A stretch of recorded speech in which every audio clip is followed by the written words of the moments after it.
Welcome to Seeing Scarlet. It is Shelby here with Tyler for our Friday morning recap show, recording this Thursday night after a tough loss for Texas Tech soccer at Colorado, a ranked Colorado. Didn't play our brand of soccer, didn't play great. We'll talk more about that in a minute. Season still has a lot of soccer left to be played. Big one on Sunday. Let's start off with that. Senior day. This senior class has done some really special things for this program. Kind of dug this program back out of a hole from after COVID. They were the first class after the COVID years where we got off track a little bit. And this group has some special players. Everybody knows Macy Blackburn, but Molly Krasinski, Peyton Parsons, Faith Wynn. Who am I forgetting, Tyler? Chloe Yapich, who's new here. The list goes on. They're all going to be honored out there on Sunday. And y'all need to get out there and support them, please, because they deserve it. And then they also need some help to get back on track. So we're going to talk more about that game, preview Kansas State in a minute. We obviously have the football preview. We're no longer undefeated on our previews. Maybe that's on us, Tyler. I don't know. Although I feel like we told them exactly what to do and they just didn't do it. So I'm not going to put that on you, Tyler. They just didn't execute. So we'll give them another chance here to do it against Oklahoma State on Saturday. Have a little bit of volleyball talk, man. Volleyball almost pulled off a ranked upset against Colorado the other night. So we'll talk about that a bit. And a few other things happening. Media day for basketball. Almost basketball season just right around the corner. So that's what we got on tap in this episode. Tyler, how are you doing? Tough loss, but we're going to bounce back. We're still here because we show up. Win or lose, we're here. Not a lot of losing in Texas Tech soccer usually, but we're here either way. Yeah, I mean it's been a tough week. Saturday football had their loss, and then volleyball had their heartbreaker last night, and then soccer did what they did tonight, and it's just kind of like and we lost Tortillas. been like, man, what a week. We've been What a through week. it. We've been through it. It's time to turn the tide starting Yes, Saturday because absolutely. golly, we need it. We need it. We need it. But yes. Yeah, let's talk about it. Let's get right into it. We're not afraid to talk about it. We're going to get into the Colorado recap. 3-0 loss to Colorado. Just had some sloppy play early and then got away from us and thought we played better in the second half. Absolutely. I think if it was closer going in the half, I kept saying, man, if we could just steal a goal here, get a goal here, go just be down one goal at halftime, I felt like we'd find a way to win that. But once Colorado was up 2-0, 14 minutes in, they're just really good. And I said that on the Monday episode. I said it's not much deeper then we have to play good soccer to win this game. And we didn't play good soccer. We didn't play Texas Tech soccer, and Colorado's a good team. I don't think it's like oh gosh, Texas Tech's not good. Texas Tech's good. Colorado's good.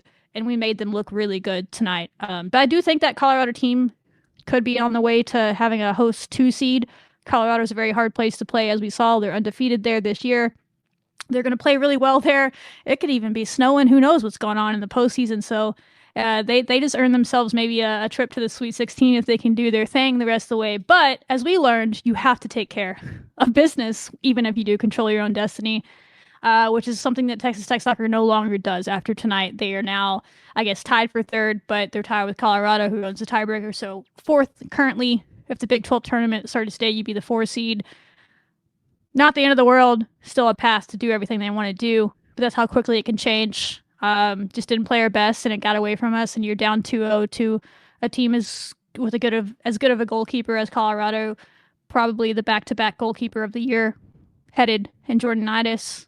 It's hard to score against her. We had a few good hacks and just couldn't get it past her. But yeah, it was just overall didn't play good. It's really not deeper than that. I'd love to sit here and break it down for you, and we will. We'll do our best. We'll talk about the game more in depth. We're going to show you a clip from Tom, but just in my opening is we were okay for the first 10 minutes. Didn't take advantage of a couple of good chances, good saves, and then within a 4-minute span from the 10-minute mark to the 14-minute mark, we were down 2-0. One was an own goal, which is just bad luck, if we're being honest. But the first one was just the build up to that goal was not Texas Tech soccer. We just kind of watched the ball go past us in the midfield on long passes that we easily could have stepped in front of. 2 of them to get it to. I think we got megged to get it to her. That's just good soccer. But the 2 passes before that, we could have deflected them. We could have slowed them up. We could have all these things that we normally do and just didn't. And then that's the girl that scored it is the same girl that scored it against us in Lubbock. Apparently, she only scores goals against Texas Tech. Not typically a goal scorer for them, but back-to-back years has done it against us. So it was a weird one. Again, I'd like to probably go rewatch the whole game if I wanted to be mean to myself, but I did go back and watch those 4 minutes, and I think I was more frustrated in those 4 minutes, Tyler, about the defense in the midfield leading up to the goal more than I was the goal. We were talking about that before. Because I thought, watching it live, I was like, oh, we probably turned it over. That's what happened. Because that's what's happened all year. But it really didn't come off a turnover. Not in the moment. It came off of like, let's just watch the ball go in front of us and then let them get into a good spot to score, and they did. So that's something that absolutely can be cleaned up, and I think will be by Sunday. Yeah, I agree. I think we gave Colorado too many good opportunities. I mean, we know that they were a very strong offensive team, and I mean, they will score on you. TCU learned that lesson too. They had 3 goals scored on them as well. So it's like it goes hand in hand. And I think definitely the word was frustrating and disappointing, really. I mean, we had everything right in front of us and we blew it. And that's just kind of how it is. But as you Facts. said, we still have 2 games left. And I mean, you can win the Big 12 tournament. That's still on the table. I forget that's a thing, but that is very much a thing, and it could really help out later down the road for what you want to do special. But we really do have to, when we respond, we really have to respond well against Kansas State on Sunday, and you can't be doing what you were doing tonight. Like you're gonna have to play your own. You're gonna have to like find your way back, bounce back, do what you did against, Arizona State, have that fight that you had to where you were able to get that win, and now you're just gonna have to. It's gonna have to be a big bounce back. But it's just kind of like, it's frustrating. It definitely is frustrating because it just seemed like the game just went so far downhill so quickly. When I agree, if we only were down 1-0, I think I we think we had won. I think enough we were opportunities a draw to, at least. yeah, to at least get a draw, score, win, all the things. But I mean, their goalkeeper, I mean, she had 10 saves compared to our 4 saves. I mean, she was insane. She's gonna probably be on the U.S. women's national team because they need a goalkeeper. So, Yeah, I I thought there were. mean, I thought they. Well, I don't know. Let's not go there. I mean, maybe. Who knows? Let her. But I thought there were 2 players that looked like pros on the field tonight. I'm not saying there's not more than 2 pros, but I thought there were 2 players that look like pros. Um, for them, Jordanitis, Faith Leba, was that the right one? Hope. Which Hope one? Leba. Hope Leba Hope. for sure is a elite finisher. Hmm. I'm not going to sit here and say if she's a pro player or not because of everything that goes into being a pro at the forward position is tough. But her for sure, she's a good finisher. Obviously, got 1.5 goals. But Jordanitis for them and Macy Blackburn for Texas Tech. Hmm. I'll leave the if she made any mistakes defensively up to the coaching staff. I didn't see any, but that doesn't mean anything. But Macy Blackburn was locked in this game. Macy Blackburn looked like a pro in this game. She was like trying to will her teammates to come along with her, I thought, in this game. She was serving up great balls. We just couldn't get on the end of them, or when we did, Jordanitis saved them. She had a lot of good service into the box and a lot of crowded areas, and we just couldn't or didn't choose to go get on the end of it. I don't know. I have to go back and rewatch it, but she was fighting down to the end. She tried to take over at the end, try to score twice herself, and great saves I know. from their Yeah. keeper. She cramped up. It looked like cramps, by the way, so I think she'll be okay if they can get that. That's a recovery thing. We'll find out by Sunday. She did not want to come out of that game when they came out there and just told her to get off the field, and she was like screaming at our assistant coach that came out there to get her off, like, because she was like, I don't give a shit that we're down 3. There's 20 minutes left in this game. Like, she didn't want to leave the field because that's the attitude. And Tom said on Tuesday, there is a lot of calm to this team that they're getting because of their veteran leadership, and that's how they are, and that's a good thing. You should never not. But he's like, but Macy plays as well as she does because she is the emotional one, and she does drive it. And I thought Macy was Macy and everything. I thought Macy showed up tonight. And I'm not saying no one else did because I thought some people came off the bench. I really thought Millie Elwood played good, and Alana had a much better second half than the first half, had a shot that I think goes in against most teams. Great save again. I thought players had good moments, for sure, and we can talk more about them. I think maybe Tom will mention some of them in his post game. Y'all can watch the full thing, but there were good people. But I thought Macy Blackman looked like a pro player, and she did what she did. We just couldn't finish in the chances we had on the other end. But let's show you the clip from Tom, and then we'll talk a little bit more about it, and then get into Kansas State. This isn't a game where the stats tell the story. They've given up double shots in other victories that they've had. this is a really dangerous offensive team, and where this came down to was effort, attitude, fight, and poor team defending. We didn't have a single defender cost us anything. Obviously, the own goal, the second one, was brutal, and it hurt. But those things happen. A bad bounce can go off a player and go in your own goal, and that put us in a hole. Probably would have gone into the half 1-0 at that point and been ready to rumble in the second half. But that hurt, obviously, and then while we were pushing to try to make it 2-1 and turn the game on its head, their best player made what best player makes, a great play. Hard and low to the far corner. We didn't block the shot. And, the result is what it is. Credit Colorado. They were the better team tonight. And we're very disappointed in our overall fight and kind of spirit that we've had all season. And when the biggest games have arisen, we've always shown up. And tonight just wasn't an example of that. It's a game we're going to certainly regret because it hurts us in the standings. Doesn't hurt us in the RPI, probably doesn't hurt us much in the rankings, but it hurts us in the standings, and it hurts just our ability to know where we're going to be in the next 24 hours because we've got to recover, we got to regroup, and we got a really feisty K-State team coming in who has caused a lot of problems for people. So it doesn't get any easier, but if we don't fight more than we did tonight, then we can find ourselves in the same situation. This is a tough team, but we didn't show that tonight. We'll let you hear what he has to say about K-State when we get to that preview. But yeah, it's kind of what we were saying. I thought Macy had the fight. I'm not going to disagree with him. He's there with the team. Some of it was, I guess it all was. I guess what I would say, I feel like I saw the fight in moments, especially early. But if I go watch the first goal again and watch what happened in the midfield on that, it's just going to drive me insane. So I'm not even going to go do it again. So that's probably what he's talking about. And it's not that I'm mad because of necessarily the effort, absolutely, but because the players that allowed that goal to even get where it were are so much better than that. And it's I know they're better than that. If I watch, other teams on even some teams we cover and you're like, they just can't make that play. So it's I can get mad that it happened. But no, I'm mad that this happened because you're 9,000 times better than that. And you could have we could have taken that and gone the other way. And we just kind of watched it happen. And I'm probably oversimplifying it for sure. But I think that's the frustrating part is how good this team is. They worked so hard to get themselves back in this position. And then they got beat. But Colorado's been there. Colorado lost a game to Baylor not too long ago, and they fell back in the standings. And now all of a sudden they find themselves up into second or third with a chance to maybe long shot win the Big 12. I think Colorado may deserve the Big 12 the most right now based on who they've beaten in their schedule, but that's not how it always falls for them either. They're probably just as frustrated that they've dropped some games earlier in the year, tied some games they shouldn't, and that's Big 12 play. I think Tom says at some point in his post game, this is only the second game we've lost in Big 12 in 2 years. 3 years. I think he might say 2 years, but it's 3 because we didn't lose a game in 2023. So that's just Texas Tech soccer doesn't lose a lot of games, especially in conference. They hadn't lost a game on the road since 2021.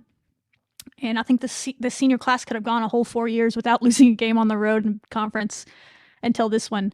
But what you hope is this drives them to not allow this to happen in November. It makes your life harder. You're probably going to need to go on a run in the Big 12, which is absolutely possible, the Big 12 tournament, because the RPIs are so good. You could easily win your way right back up to near the 10 line in the RPI and maybe get a 2 seed. But your life is a little bit harder. It's not as clear. That's kind of what Tom said there.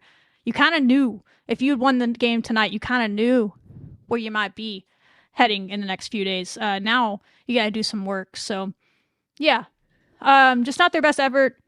You're frustrated because they're a lot better than that. Colorado's not a bad team, though. They're a very good soccer team. Especially if they get a home seat, I could see them playing for a few rounds in the NCAA tournament with their combination of their goal scorers and that keeper back there. That's a deathly combination. And we made it a lot easier on them to show that tonight with how we played and just allowing them to get the ball into good moments. If you go look at the box score, I think Tom started off his thing with that. Anybody that watched the game knows that the box score is. Don't look at the box score and be like, "Oh, Texas Tech played really well," because we talked about it on Monday. Every single one of Colorado's games looks like that. If the ones they win, they all look that way. Because if you allow them to play their game, it will make it seem like the other team played pretty well. But no, they just controlled the game. They didn't need to take a lot of shots. They're efficient. And we tried to come back and we just couldn't get there. So yeah, that's where I'm at, is just this team's a lot better. In a weird way, go with me on this, Tyler. I was more frustrated before I rewatched the goals, thinking it was the turnover thing, because that's been an issue for us this year. And I'm not saying that wasn't an issue. I'm sure it was in other parts of the game, but those goals did not come off of turnovers. They came off of build-up or a long shot over and then just an unlucky bounce on the own goal. But the first goal was not off a turnover. That was off of just lack of effort in the midfield to stop a couple of passes that we normally do.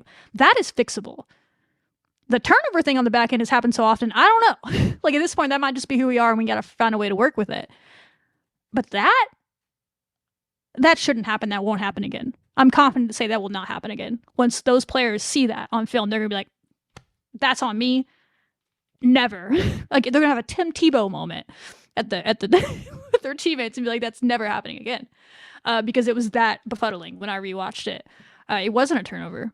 In that moment, it was not a turnover. It was a lack of, what are we doing? And I know this team is not going to allow that to happen again. So in a weird way, I'm not even kidding, I felt better. I was more frustrated because, like, what the hell? What the hell, Tyler? But I was like, oh, but it's not that whole turnover thing that it seemed like live. It was, we just, boop, boop, boop, boop. Okay, score. It's past midnight. I don't know if that's making sense to you, Tyler, but that's where I'm at. Sometimes the more frustrating things are more fixable than the ones that aren't, because you're just like, well, gotta accept our fate a little bit on that. But that's not how this was. Like, I don't accept that. Like, that's not us. So that's fixable.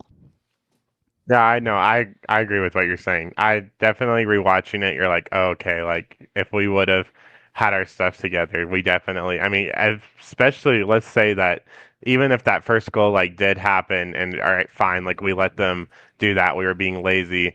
You go to the second goal, like, that shouldn't have happened in general, just getting own goal. Like, yeah, it's an unlucky bounce, but at the same time, like, that could have, I mean, it could have easily been prevented. But, I mean, in a way, also, I feel like this team, if they want to do something special, now's the time to do it.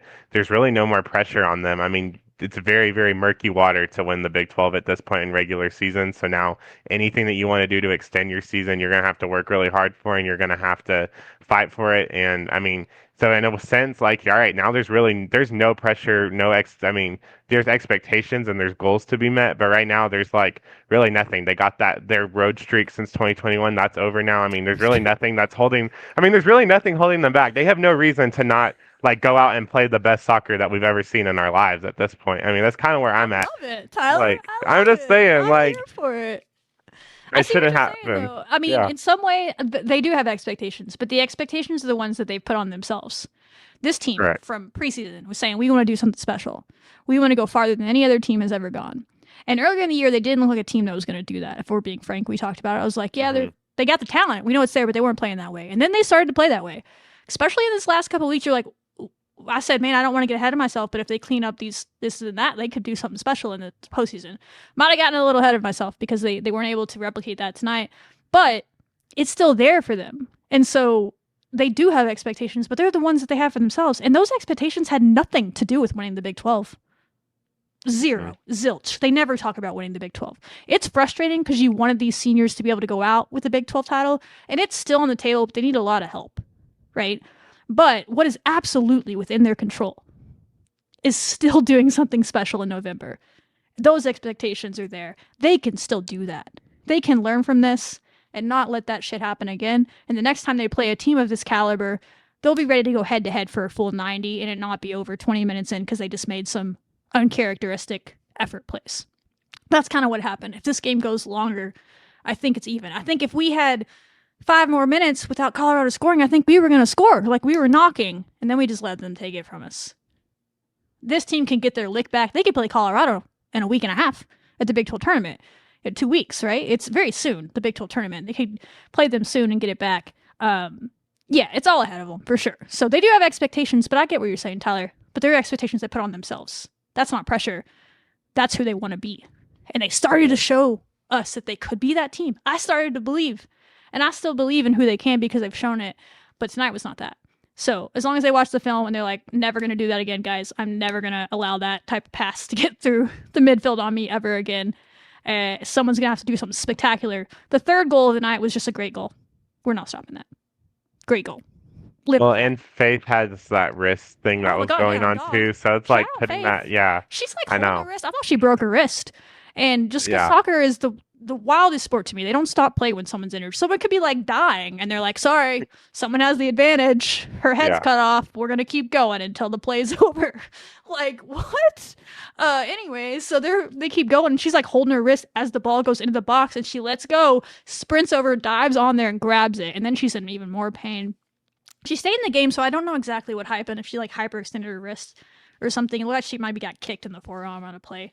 On our collision, so hopefully she's okay, but that was a dog moment from Faith, and she was not as, I don't know, not maybe in the right headspace on that third goal, but I don't know if she's getting to that anyway. Like, that was just a great goal. Maybe there was a turnover that led to that, I don't remember, but that, yeah, the third one is the leading goal scorer in the nation being the leading goal scorer in the nation, so it's like, whatever. I expected that to happen at least once tonight. I didn't expect us to shut out Colorado or get away with her not scoring, if I'm being frank. I just thought we'd hopefully be able to scrap our way to 2 goals and win, but we didn't. So, yeah, it's all ahead of them still. It's frustrating.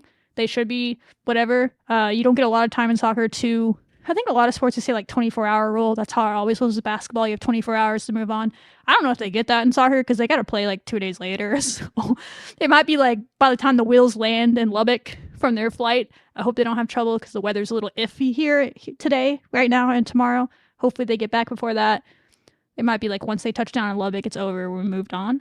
I don't know how they do that in soccer, but yeah, it's definitely all ahead of them. It's just, they got to go do it. But hey, if you go do it now, if you go win it, get a 2 seed now, that means you're playing your best soccer going into November, going into the postseason like you want to be. So there's that.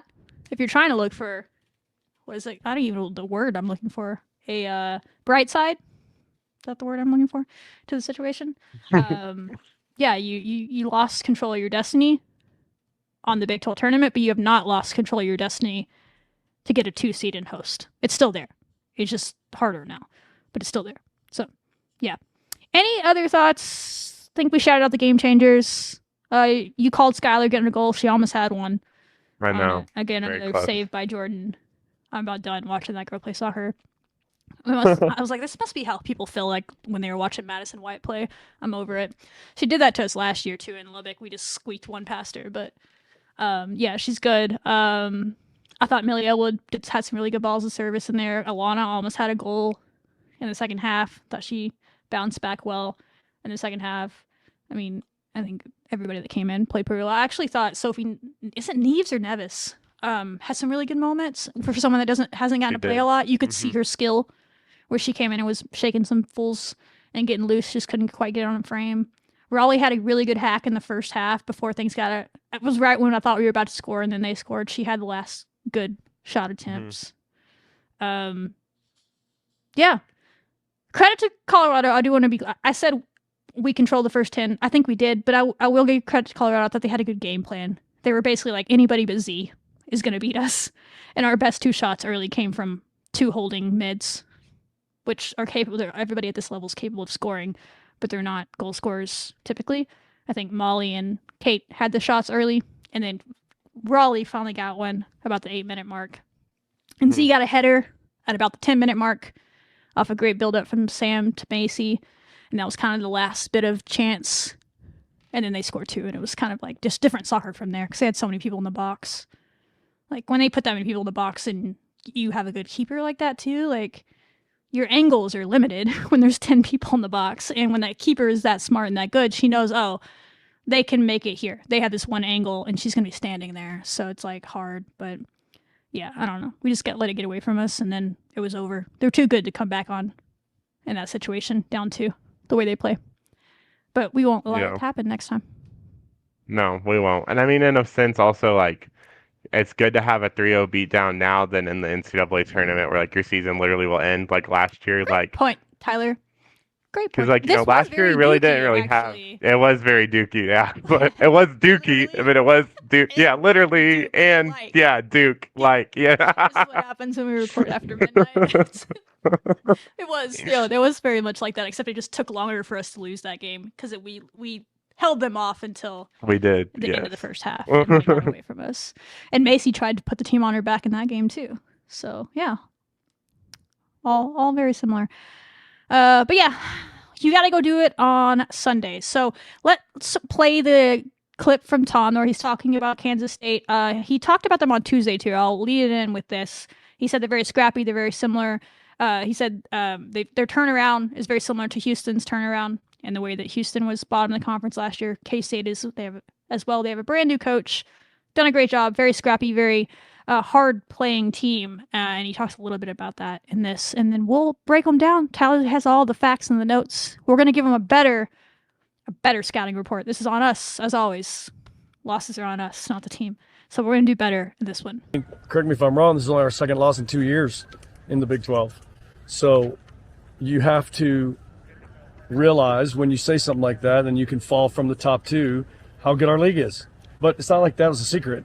I mean, we knew that was the spot we were in, and we knew that we fought hard to get where we are on top. And so now the response is everything. Response is everything. 2-game season, and what we do in those 2 games will determine a lot. Placement and other things that are important to us to extend the season of these seniors and head to Dallas. So it's definitely a difficult one to swallow, but we are fighters. We didn't show that tonight, and we got to get that Red Raider spirit back in us quick, because Sunday at 1 is no easy game. No, it is not an easy game because Kansas State comes in, believe it or not, they're up there. What are they? I don't know if they're in the running anymore for making the Big 12 tournament. Maybe they got 2 games. They need to beat us. I'll tell you that much. They're not going to be playing for a tie against us, I don't think, because they absolutely need to beat us to make it into the Big 12 tournament, get in the top 10. But they finished last year in the Big 12. Got a new coach, as I said, and they're just a scrappy team. Very similar to Houston. When I've watched them play, ironically, they played Houston tonight, and if you watch that game, it was like twins playing each other, so it was a little bit wild. They just... They'll press you up high, so you can't be having those turnovers like we've had of late. They'll try to get you on those, but they'll hang back. They got a draw with Colorado, for instance, to start Big 12 play. It was a long time ago, to be fair, but they did because they are very scrappy defensively. They run around. They're pretty good box defenders, and they'll make you work for it. We've played a lot of teams like that this year, and we've done really well.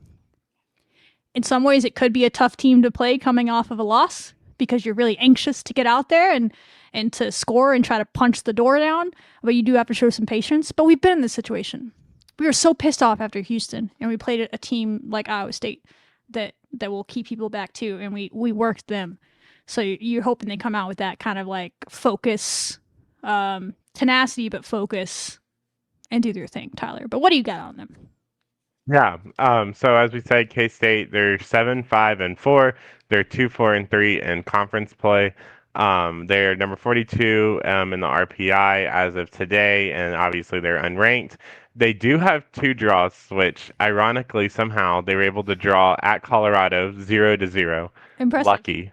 I know, that's actually really impressive. And then at UCF 0-0. Also, both of those teams have really great really good goalkeepers. Teams. Yeah, and both really good teams. So that's kind of shocking. But other than that, they don't really have any wins that just really pop out and things like that.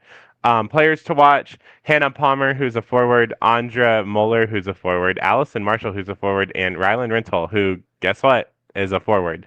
Those are like their main players that they're pretty good. Goal-wise, Hannah Palmer leads with 5, then Andra Moeller with 4, Allison Marshall with 3, and then Rylan Rental with 3. Assists, Hannah Palmer and McKinnon Braswell both have 4.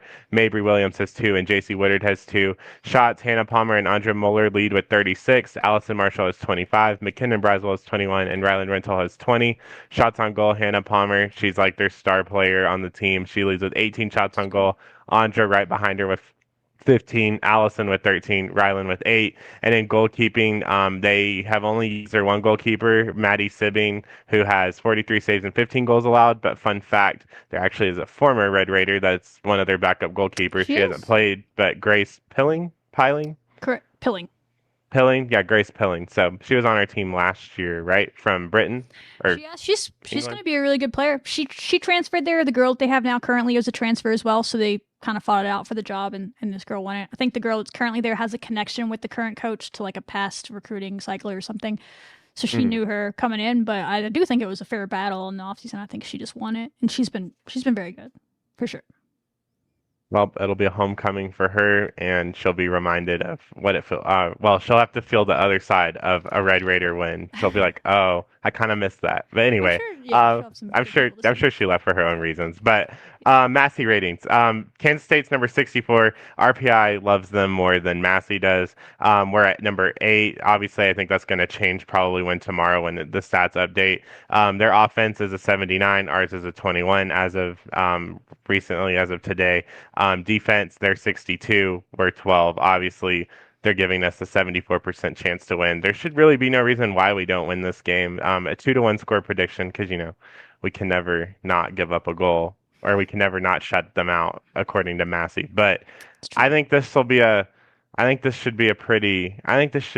good win. And it's also senior day, so we're honoring 6 seniors that are going to be honored at this game, and we always win on senior day, right? We're not gonna give that up. We love to play our Sunday senior day game, so it should be a really good game. Y'all get out to the Walker at 1 p.m. I think it's like Carnival Day too, so there'll be like fun carnival games and all the things. Senior day will go on before the game, so try to get there at 12:30. And they'll have big thank you cards, so you can write notes to each of the players. All the things will have little heads like on the popsicle sticks. You can hold up of signs of all the seniors. So it'll be a fun time at the Walker. Go. You only have 2 more chances. Well, 2 more regular season chances to see this team. So go out and support them. Yeah, you should absolutely be there. They need the support, and those seniors, like I said, that opened the show, have done a lot for this program. Stuck around through the reboot of the program, if you will, and they get a lot of credit for it. Have done some special things here, and they can still do some special things this year. It's all ahead of them. You mentioned the goalkeeper. She's good. She'll do some things. I think there's opportunities there to just I watched their West Virginia game where they gave up. They've been shutting people out, right? Or at least keeping games close. They gave up 3 goals to West Virginia. They scored 2 and then they gave up 3. So it's like, whoa, we actually scored some goals, but now they gave up 3. What happened? So I went back and watched all those goals, and at least 2 of them were the keeper just made some poor decisions on balls in the air. So think corners or free kicks, balls in the box. Testing her, it might be where we win the game, is on a ball where she is hesitant to come out, and we are not hesitant. None of that hesitant stuff we saw tonight, right? We're going to be going for those headers and going all in, and I think that's where you'll find a way to beat her. When she stays back, she's pretty salty. When she just stands there and you allow her to just make, good saves on long shots and stuff, I think this is more of a close quarters type of beat her type of game. Make her make some questions in close contact or some choices, and I think that's where she's struggled at times, but she's a good keeper for sure. You'll have to do your thing and be patient. We've played a lot of teams like this that will keep people back, but I do think, let's look at the standings real fast. This is where you get into interesting territory, right? Because these teams, they need a win. 4, 5, 6. They're in 10th place right now in the Big 12. You have to be in the top 8 to make the Big 12 tournament. If this was last year, I think Kansas State last year at this point, you just needed to be in the top 12. Goes out, you would see 10 people in the box the entire game. Because they're like, we just need a draw. We just got to get a point here. We got to maintain our top 12 positioning, get in the Big 12 tournament. They're not in the Big 12 tournament right now. And they need 3 points likely to jump up into that positioning. Because they're 2 points out of that. A draw is not going to get them there. And so I think you'll see a team that's playing to win, which is, every team's always playing to win, but I say that is they're going to have to push out a little bit more. They can't play for a draw. And so we have to be ready for that. They're going to be extra aggressive on the press because they're trying to get 3. And then we have to take advantage of that and score. So it's there for us. Play our brand of soccer. You're a better team. You definitely have athletic advantages in this game at different positions. They have good athletes. You named them off. There's good soccer players. They're Division I players. Their coach is great. Came from St. Louis, who went on a run last year as a mid-major, was their associate head coach, knows what they're doing, going to be a really good program in the Big 12 once she gets them built up. But they're not quite there yet. But they do play very similar to Houston, who you drew with early in the year. Show you learn from that. Show you learn from tonight. And go start your next run. Your next streak starts on Sunday. Let's do it. Just a part of the story. It's going to be a nice little benchmark in the story. That's all you got. It's all you can think about it right now. Is you did the work. It sucks. Now you gotta go do the work again. That's sports. Get over it, move on, get better. Don't get better, not bitter. Let's go see who this team is on Sunday. I like to believe I know who they are, and I think they're going to show that. They will, 100%. Go team. We will preview their last regular season home game, UCF, who got a win over Baylor. So good, big opportunities ahead. 2 top 30 RPI teams, well, top 40 RPI teams, whatever K-State is after tonight, or right now, ahead of you, and then the Big 12 tournament. So good chances to kind of eke your way back up in the RPI for sure. So that is soccer. Tyler, tell us how the football team is going to get back on track themselves against a not good, absolutely terrible this year, falling apart. They got fans going shirtless, banana conga lines at their games or what's getting coverage. That's what their team is tweeting about during games. Banana conga lines. Not the football team. And that's all you need to know about Oklahoma State. But Tyler is going to give you more than that. So let us know how we're going to beat them on the football field. Yeah. So Oklahoma State, as we said, they're going through it right now. We think that a top 25 soccer loss to Colorado is the end of the world. Oh no, Oklahoma State. This is different. This is different levels of pain we're talking here. Like, this is like Oklahoma State football is like rock bottom. Like, I'm talking all the way down to bedrock. Sometimes you're frustrated because you know you just can't make that play. Sometimes you're frustrated because you know you can make that play and you didn't. Soccer, I'm frustrated because the latter. Oklahoma State's like, what the hell? We can't even do that. They can't naturally do it. Receivers. I mean, it's kind of nuts. So yeah, they're 1-6. If they lose this game, I am clipping myself because Oh don't do yeah. this to me. Oh no, please. Let's not even put that out there into the universe. But they're 1-6, 0-4 in conference. Texas Tech comes in as 38.5 point favorites. It is Parents Weekend, so I think you were saying for your Parents Weekend it was whenever we lost 66-6 or whatever. Squad, so now do it for me one time. Yes, 66 it's like 6. Let's do it, but reverse it. Worse. Texas Tech, do it. Make it way worse. 70 to nothing. Let's do it. Let's blank them. So that's kind of ironic how that worked out. The team announced that it is a red out game. Everyone kept asking for a color theme, and then they were just like, you know what? We'll make it be a color. So everybody's supposed to wear red for the game. And unfortunately, the tortilla tradition has died. Kirby came out on Monday and said that will not longer be a thing. No one's allowed to throw it. Tortillas, if you get caught, you will be banned from Texas Tech athletic events for up to a year. That's the big one. They'll have high 4K cameras that will catch you, so just don't do it. If you think you're going to try to outsmart people and outdo it, I guarantee you will probably get caught. And don't. For clarification's sake, are they actually going to ban someone just for throwing a tortilla, or only if it lands on the field?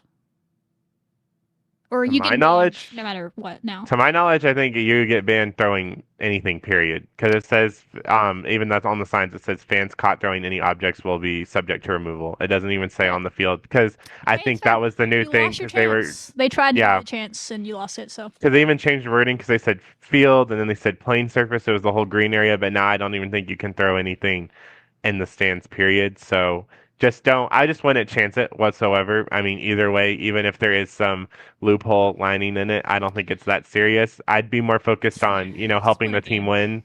Yeah, just winning the game. But let's move on. Let's move on from it. It'll be but for now, let's move on. For now, let's just move on. Speaking of moving on to talking more about Oklahoma State, they haven't won a conference game in 698 days. It's kind of crazy how that's and also let's talk about crazy. The injury reports came out today, and they've had a quarterback, Zane Flores, that has been injured, and they didn't even list him at all. He's not even on the probable. He's just not even on it. So everyone's thinking no, he's not listed out at all. So everyone's thinking he's going to be back because he's not even under probable. And it was the big tea stirring thing that happened yesterday and today. So as of now, they might have their Zane Flores back, who was pretty decent for them. They might not be terrible then. They might not be too terrible. I mean, they're able to hang in closer with Tulsa instead of getting blown out. So, he's Tulsa. He might be something. And then Rodney Field Jr., he's their leading rusher, running back. He is under questionable, so that's something to keep in mind. This is pretty fun. Texas Tech is first in the Big 12 in offensive scoring, defensive scoring, in rushing, and in rushing yards per game. Oklahoma State is last in all those categories. So it's literally going to be a battle of a clash of first and last.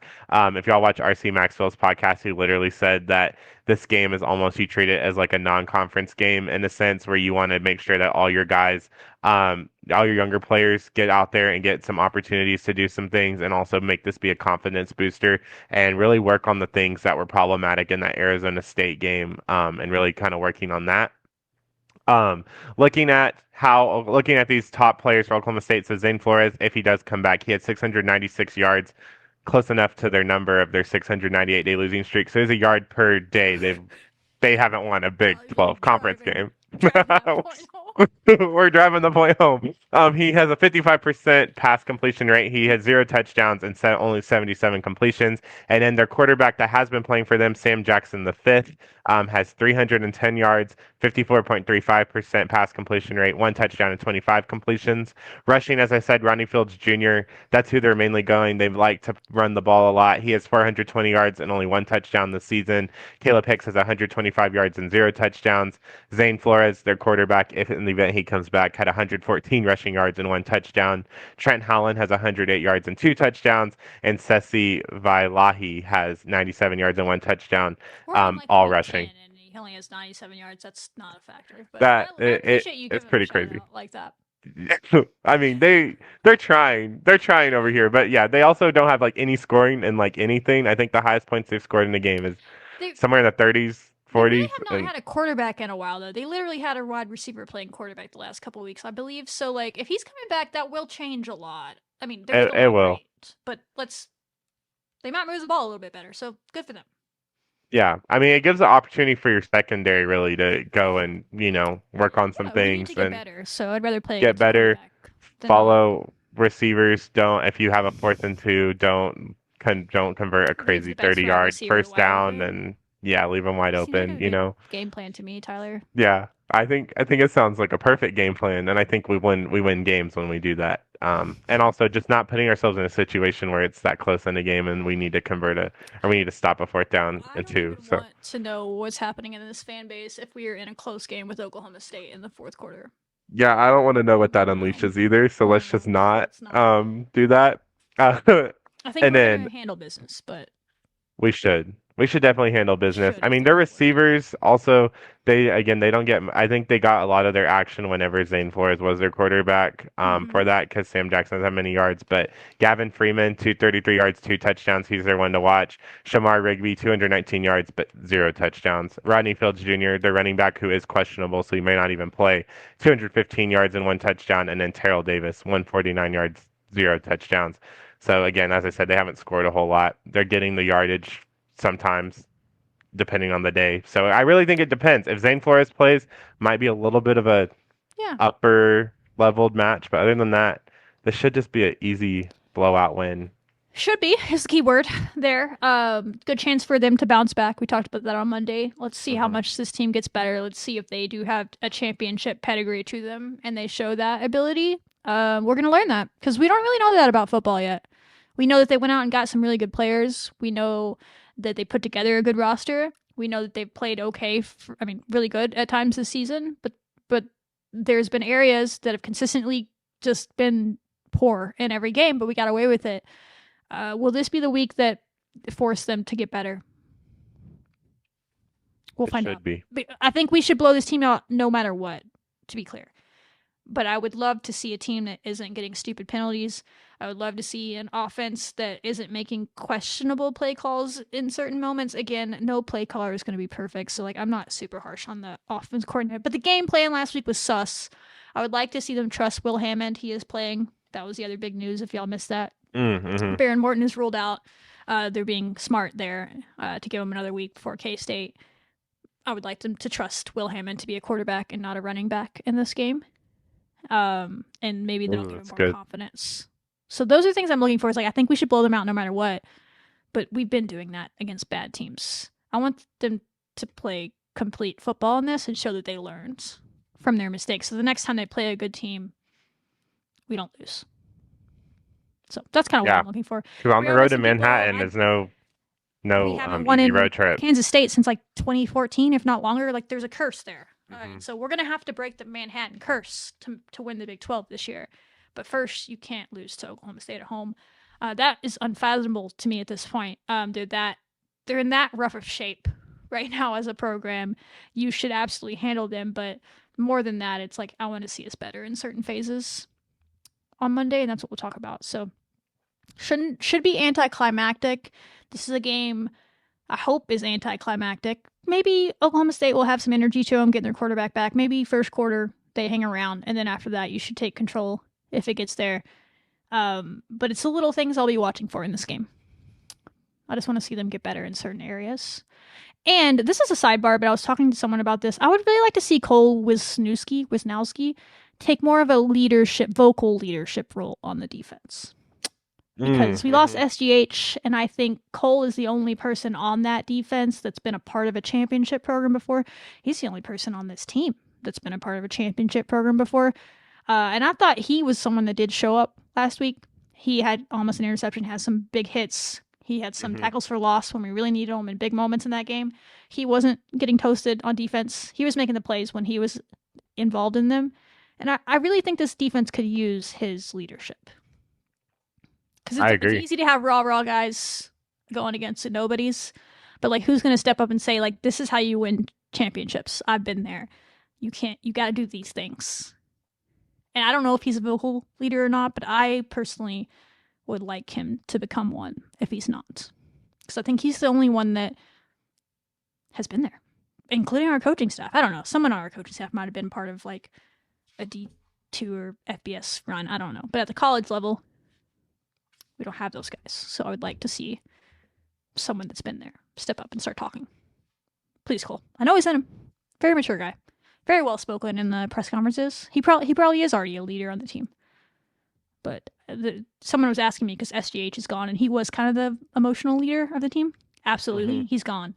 At least not from the sidelines. And you need that voice on the field, and I think Cole can be that, and I would like that to happen. Come on, Cole. Come through for me. I want to see you in the huddle pregame. That's what I'm looking for. And if I spot him in the huddle pregame, I'd be like, we're winning by 100. I'll post the picture. Like, it's over. And the people that watch Seeing Scarlet will know what I mean. It'll just be a picture of Cole hyping up the guys on the sideline. It'll say, it's over. It's over. Only y'all will know what I mean. All right, I'm done. Anything else before we hop into volleyball?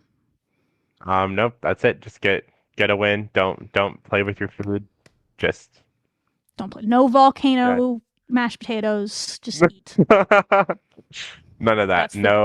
That's the headline of the episode. Don't roll your tortillas into balls. Eat. Like, just eat. Is going to be the quote in our headline of our episode tomorrow. Volleyball. They were the food that was being played with, I suppose, if we're looking at it that way, by Colorado. But I thought we were doing a good job of, like, hanging around. I watched that. First set was about kind of what we've been doing, and then we woke up. Shout out Tatum Johnson, former Colorado Buffalo. She didn't play for them last year, was a redshirt.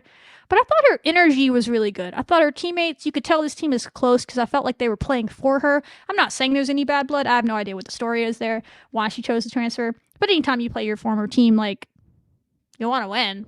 So it felt like she was playing with more energy than we've seen, and she was having big moments, and her teammates were getting off of that. And here's my thing, Tyler. How do you replicate that? Because we saw what she did and what her teammates did in a game for whatever reason they were focused. If it was that, they were trying to get revenge for their teammate, whatever it was. So they've hyped this game up in their head to be big. Why can't we do that against other teams that we should absolutely be able to beat once we get to that meat of our schedule? And I think that it's a youth thing for sure, but, like, it's that mental thing on this team, that focus thing that, like, we've seen it. We saw it in this. Like, we know you can be so much better than we've seen. Why are we not seeing that consistently? And it's, once again, I saw it. So, like, I'm not going to sit here and be like, man, they just suck. There's no chance they can win a single game, because you freaking saw some talent, like, once again, consistently more than we've seen in this game. I'm not going to stand for them to not show that more consistently. And I hope that they feel the same way. And they're like, guys, we can be that. How do we do that to start in our next match? How do we do that against these teams? They have a lot of hard teams coming up, but they're going to get to a part of their schedule where these are teams that are evenly matched. and they need to take care of those. And if you play like you did against a ranked team, they can do that. Cali Rava was like in fuego in this. How do we get that every game? You know what I mean? So I'm not trying to be like, whatever I get, they haven't won a game in the Big 12, and I'm not trying to sit here and rah a team that they're not going to be a postseason team. They're not winning the Big 12. None of this. But I saw enough in that to know that we shouldn't be winless right now. How did they figure that out? How did the coaches help them figure that out so they do that better? So that's y'all know I have a sports psychology background, so I'll yap about that all the time, but I can see it in a team, and I cannot see it in a team, and I see it in that team. They're not a team that's going to compete at top of conference. They're not good enough. But they have enough talent there, and you saw it in this game, but they should not be winless right now. How do they figure out how to win a game? But let them know the stats and stuff, because again, there were good performers if you have those, or you were there in person, what your thoughts were. Yeah, I loved how we came out in set 2 and 3 and how really we were smart. And at the beginning, instead of falling, down 5-0, 6-0 in the beginning of a set in those sets, we decided to go up on our own little 4 and 5-0 lead. And by then, we were able to hang in enough. I think, like, I don't know, for me, like in volleyball, if you can get up by at least 5, then you're kind of chilling just because they can try to get up to 2. But I thought we were looking really good. As you said, Callie looked really great as our hitter outside. Sierra Grizzle was just doing Sierra Grizzle things. She looked really good. And, you talked about Tatum's energy. Her energy after every point was just insane. I mean, she was over here doing all year. Yeah, she was like twirling. She was like from her teammates, everything. I mean, it's that's hype. And I was like, that's been I know. Where is that the next match? I know. I mean, they should have. I mean, and like Colorado guys, they were second in the Big 12, only had one loss, and that was to a really, really good. I think it was Arizona State. Maybe they lost to Arizona State or TCU. They lost to one of the top teams in the Big 12 conference. So like, there was no reason for Colorado not to go out there and just sweep us, and we were able to fight all the way to a fifth set. Ultimately, in the fifth set, it just kind of we led in every single category. This is the other thing. The serving, even at times, looked better than usual, but it was really the blocking that just. I mean, we have to get our blocking timing better on the block. Quite a few errors in this game. Oh, we did. We did have quite a few service errors, and our serve receive wasn't the best. It seemed like in the fifth set they really took advantage of targeting one of our outside hitters, and she didn't really do a great job passing the ball, just going all over the place, and we're having to run around and trip over each other. But I mean, that's what teams do, and that's why you got to practice that and work on that. But I think we could have had that fifth set if it wasn't for situations like that. But we did. We had a lead. We had a lead even in the fourth set, and then we tried to make a comeback, and then we just went on a silly error streak where we let them go up by 5, and then they just tense up. Is my guess is what's happening there, because they are young and they haven't been in those moments, and it's really easy for them to play loose and free until we could win this, and then it starts. Then they tense up. Like, they just got to figure out how to not do that. But I've seen it now, and so like I've talked about that before. I mean, like, that Colorado coach is losing his mind. Team has no chance. This team just is horrible. Like, I'm just like not gonna even waste time talking about them, because I feel like I'm kicking a dog or a horse while it's down, or whatever they say, whatever the saying is. It's 2 a.m. Like, I don't want to kick puppies. You know what I mean? And that's how I feel like sometimes talking about young teams. But I saw enough to know that this team shouldn't be winless, and so I'm gonna say that because they showed that, and that's a compliment. When I stop talking about a team, I'm over it. But when they show me something, I'm like, well, now I'm just frustrated because you should not be winless in conference right now. Like, figure it out. Like, how do you replicate that? And I mean this in a complimentary way. And I think they get that. They're not watching our show, but I'm saying that for anyone that thinks I'm talking harshly.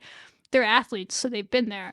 And they would understand what I'm saying when I say this. Like, it's in them. So I'm frustrated that we haven't seen it until now. It's not in them to win the Big 12. Don't get me wrong. It's in them to not be winless right now. It's in them to win some Big 12 games. Where the hell has that been? I'm done. That's me being nice. That's me being like, good job. That was good volleyball for stretches. You have it in you. Go do it again. When do they play next? Let's go win on Saturday. Play Saturday at UCF, and UCF usually they were doing pretty good in the conference, but now they're having a down year. I think almost in a sense, after coming off of that Colorado game, you have to win against UCF. Like, I just don't think it would be acceptable for you to do any other result. I mean, at least take it to five sets. I will be Jeez, like I will be very quiet on Monday if they lose to UCF. they You should. don't want me to be These are quiet. like the teams where, like, we talk about how, like, in I guess even soccer, but even in women's basketball, how there's like the top of the teams, and then like you get to the middle and the bottom of the pack, and it's These are really the like teams you murky have and to beat. mushy. These are like the teams that you have to beat to where you could not finish last in conference or second to last in conference, whatever they picked you to finish. If you want to go on a run, UCF is a team to start that run for sure. Get a dub. It's on the road, but still get a dub. It's before. Well, it's the same time as football, right? So, No, football's at 3 p.m. and Oh, is that it? one will be at noon. Yes. I for some reason thought I know it's on like not a real channel, so I thought we got like an 11 a.m. game. That just made my life, because I have to work the football game, and I'm like, I don't have to get up at Oh, 6 a.m. now. yeah. You just made my No. life, Tyler. I don't know why in my brain I thought it was a noon game this whole time. 3 p.m. Let's go. Yeah, 3 p.m. Love that for me. 3 p.m. But we can watch. I'll be probably in the press box by then, but I Yeah. can watch it from the press box. And arrive to everywhere you're going early because when the parents are in town, everywhere in town is going to be traffic and crazy and nuts, and it's parents' weekend. It's nightmare. That's a But good point. Lots of yes, yeah. Everybody's be prepared on game day. Yeah, if there's ever a game to have a new rule about tortillas, it's probably when the parents are in town, so everyone will be following their P's and Q's, hopefully. But yeah, there's volleyball. I saw enough to be frustrated, and I think that's the biggest compliment I can give them. That's the biggest compliment Shelby can give you, is to say that I was frustrated that you lost. That's fair. That's volleyball. So we'll hopefully be showing you highlights on Monday's episode from their first Big 12 win. Go do the damn thing, girls. Wrap it up real quickly. Big 12 Media Day for men's and women's basketball. The biggest takeaway for me from women's basketball was the chemistry, the honesty from the players that we know. We have a lot of seniors. The 5-5 rule, if you followed that, got vetoed that it's not happening for a year. So it's clear these 9 seniors are done. We have 9 seniors on this team. They won't be back next year. There was a question mark. I don't know if there's a question mark for them, but it's for sure clear to them now. This is their last year. And I think Bailey Maupin said it was do or die for them for that reason, for those players. And they need to put in the work. They need to get something done, is what she said. And Danae Fritz and Jalen both talked about that. And Bailey as well, that they've just been putting in the work. Every day they show up, they're putting in the work. And then Jalen kind of expanded on that. She said, as the only non-senior, basically, on the team, she's 1 of 3. She's like, yeah, we are putting in the work, and I'm proud of that. But she also talked about how they go and hang out together off the court so they can get to know each other. She even made a joke. She's like, then we get in the locker room, we talk about our coaches together. And she said it in a lighthearted way. But I understand what she's saying there. And I'm like, that's a good thing. Like, they're bonding together. And I think that's what they need to do on this team. I think there's a lot of talent there.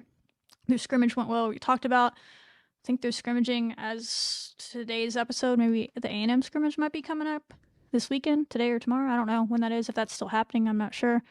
They had an open practice yesterday. I heard that went pretty well. They scrimmaged the practice squad. There's some things to be excited about with this team, but they got to go do it. And I liked at least what they were saying, and I like what I'm hearing. But we'll see how it goes. And then on the men's side, my favorite quote of the day was from Grant McCaslin, where he basically, in summary, said, "It's not about we hope, it's about we will." That's all you need to say right there. I mean, that goes back to soccer. You know what I mean? Like, they can say they hope that they do these things, but we will go do them. And sports psychology in me says that's very true. Teams that play with a lot of hope don't win a lot of games. Teams that step on the court or the field and say I will win a lot of games. So I like that mindset. If they can make it come true, it's just words. As Tom Stone said, words don't mean much. I think he ended that with his press conference, if y'all watch the whole thing. Words don't mean much. You have to go do it, and men's basketball has to go do it. But I do like that rallying cry. It's we will, not we hope. Put it on a t-shirt. Those are my takeaways. I don't know what you got. Yeah. As far as men's basketball, I really liked what JT Toppin said. He said being together, staying together, and building that chemistry. He said we could do anything if we just stay together, and I think that really speaks to the volume because it's also a team where you lose you lose a leader to the portal, and now you're over here having to find. Yeah, you know who your leaders are on this team this year. You're adding more people to the roster, so just really seeing where the team's going to be at this year. Super exciting. They're getting all the hype. AP top 10 poll ranking. I mean, Pressure is there for this team. pressure is there, but I It's think they can do some pretty cool things. well-earned rankings for sure, but they also have a lot of new pieces, so there could be some struggle moments for this team early in the year, I think. So I would temper some expectations. I could see them falling down in the rankings, but I think they have the talent to, by the end of the year, be really good. But it might take a little bit. So I'm not going to hold them to a top 10 ranking myself out of the gates. I'd be very impressed if they do, because they have a hard non-con, especially all the games at home are easy. But on the road, my God, their road non-con. Oh yeah, they got some tough non-con. Yeah, like hard games. And so they could have some growing pains early with this squad, but that's a good point. What JT said, I do think they need to stick together through that, and if they do, they could be very good by the time March gets here, because they have what you need. They have a big in the paint that can be really good, Big 12 Player of the Year, and they have hopefully a point guard in Christian Anderson that takes that next step in his second year to be as good as he showed this summer playing over in the World Cup. That you have a point guard, you have a big. That's what every coach dreams of.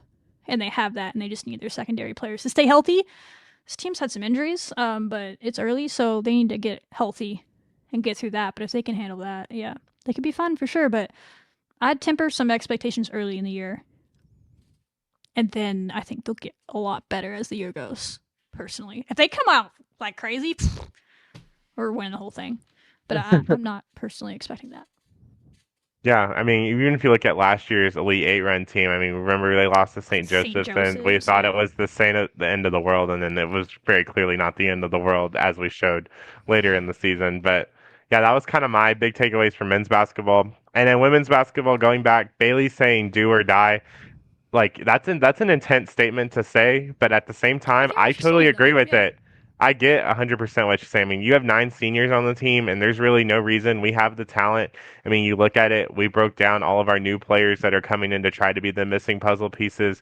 You're hearing good reports, you're seeing good things at practices. And it sounds like their scrimmage, based on what we talked about last week, sounds like it went well. So honestly, I think this team has it all in front of them. They have a really good opportunity to do some crazy things in the non-conference play. It's really tough, and we're going to go on a long home slate. And I think that I think fans are going to be excited. I mean, I got a lot of questions today from fans like, is this team, going to be good this year? Or, do you think they're going to do this? Do you think they're going to do that? And I'm like, I believe. I'm going to drink the Kool-Aid. I really do believe in this new staff that we brought in, these new players. I've been saying it, but I think I would not put any doubts on the Lady Raiders this year. I think this team has it in them. They're going to work hard, and I think it'll be a team that Lubbock will be proud of again. I like that. And Tyler's been around him a little bit on the marketing side, so he's got the vibe check going as far as personality and stuff. So you can listen to him. We'll get to all watch the basketball of it together, but Tyler wouldn't lie to you if he just wouldn't say anything, but he wouldn't lie to you and say that the vibes were good if they weren't. He just wouldn't have mentioned it. So you could trust that. We like that. And also, like, I don't know if y'all have noticed, but like, the whole, even just like the little puppy thing at Big 12 Media Day, and Bailey Bailey making the joke, like that was the most about if they could come back or just skip practice or whatever it was, so they could go, give her Friday off. Like, even just seeing that, like, looser. Most personality and just really much looser, and even in interactions with Bailey, she just seems so much, I don't know, I just feel like this team is just a lot tighter than what we've seen in the past, and I really feel like Germany helped them out with that, but everyone on the team is just, I really like the positive energy, and I mean, the coaches too, Coach Swag, Coach Walters, absolutely love him, Coach Jada, Coach Katera. I can't wait for y'all to just see, like, this whole entire product put together on the field, or on the court. Whoa. They open November 3rd, so I cannot wait. Y'all be there. I'm so excited. Soon. Basketball junkies. So excited. In a week or two, we'll have a preview out for you. We'll talk all about them. So I was about to go on along, but I'm not. I'm going to save it for that. Yes. So we'll see. We'll see how it goes. I get the, well, y'all have said that before thing, but I feel like we haven't said it in the same way we just said it before. We said it was the hope thing where we hoped. It was the hope. It was more like the team would keep saying that they had good chemistry, and they would yap about having good chemistry, and I would say, yeah, words are words, we'll see. And then we would see that, I'm not saying they didn't, I don't know. That's a tricky thing to start talking about because we're not there. but it didn't ever play out that way when Right. things got hard. So I hope it does play out this way for this team when things are going to get hard, absolutely. And when they do, stick together, and I think this team will go where they want to go. We'll find out. Both teams got to stick together, chemistry, do what they're saying. We will, not we hope. And they each have different ceilings, absolutely, but they could both hit those ceilings if they do that. So that is basketball. Y'all have had it. Tough night in the sports world. Tough week in the Texas Tech sports world. But we always show up. We always bounce back. Soccer, be there on Sunday. Come say hey. Come support the seniors. Let's get back on track. Let's get a dub. Let's get better for the postseason. That's all that matters at this point. Postseason soccer. Need to win on Sunday to secure that and then keep climbing up the seed rankings. And we'll talk to you about football and all the things on Monday. Sunday night's recording will be a lot more fun. Gonna have a lot of dubs. We're gonna have volleyball's first dub, soccer bounce back senior day dub, football dub. All the dubs coming for you in the next episode. Manifesting. It'll be hype. All right, y'all. That's all I got. Until next time, you know the drill. Wreck 'em. Wreck 'em.